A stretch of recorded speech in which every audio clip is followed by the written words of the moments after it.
Nung time na nagkausap kami ng ka-workmate ng asawa ko, nakahinga ako ng maluwag kasi nagkakaintindihan kami. Sumama ako sa kanya. Alam kong mali pero napagod lang ako.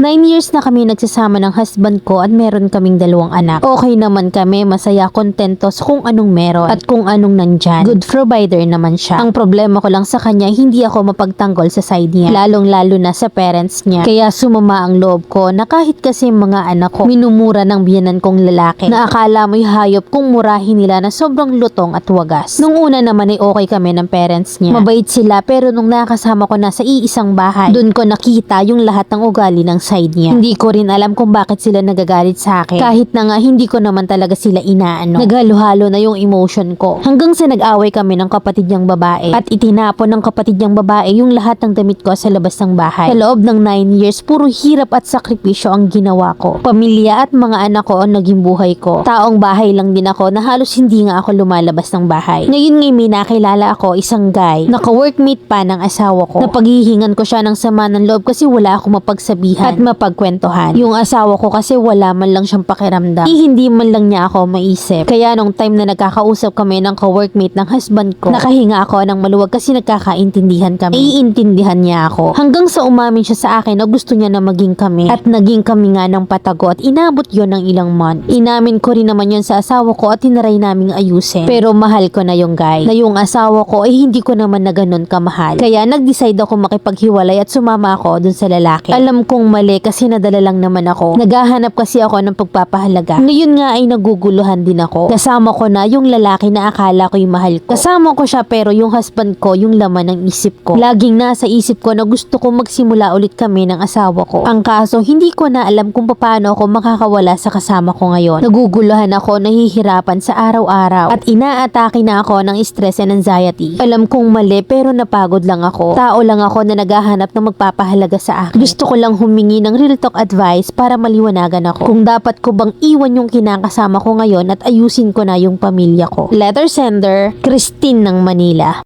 Kapag kasi may problema kayo, much better na pinag-uusapan, much better na nire-raise mo yung problema mo sa kanya at antimano na may decision ka na once nothing's happen or if ever na wala siyang ginawa in the first place. Live and do something para palaguin ang sarili, hindi para humanap ng kakamot. Sabi mo, ang problema nyo ay ang pamilya niya. Nakikita ko at bisa kwento mo na nakapisan kayo. The way na murahin ang anak mo as a mother, napakasakit pakinggan. So sana kinausap mo siya na sana magbukod kayo at i-raise mo isa-isa yung problema mo sa kanya at magtulungan kung sakali mang magipit. Palaguin ang pamilyang binuo nyo nang kayong dalawa lang at walang sino mang sasandalan. Kasi dyan kayo tatatag. Very wrong na nung napagod ka, naghanap ka ng iba. So how would you bring back your dignity? Kung pinatunayan mo sa pamilya niya at sa asawa mo na hindi ka kalaban-laban. Hindi ka worth to keep na ina or asawa. Hindi maitatama ng mali ang isa pang pagkakamali. To the point na nag-open ka na sa lalaki pa. Workmate pa talaga ng asawa mo. Wala kang kaibigang babae. Kung sinasabi